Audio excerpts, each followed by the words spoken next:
cidade. Deus me despertou pela madrugada e disse que viria um exército de anjos para me ajudar em jejum e oração.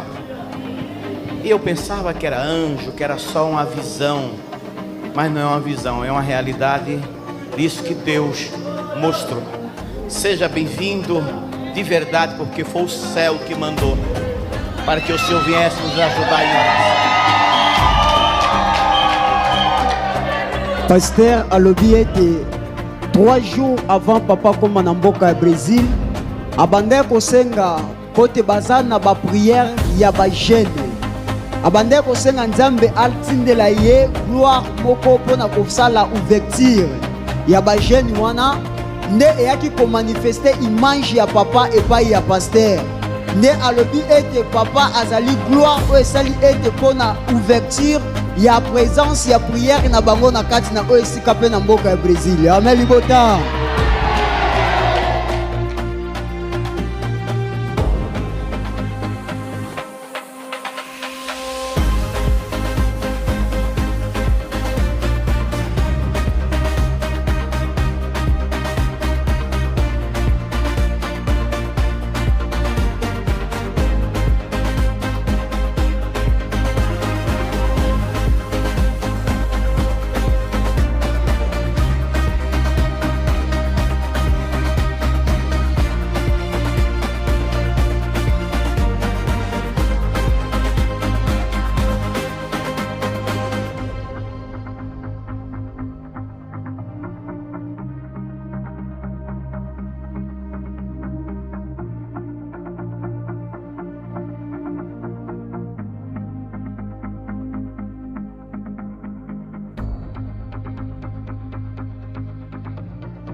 Yeah. Muito alegria por estar aqui.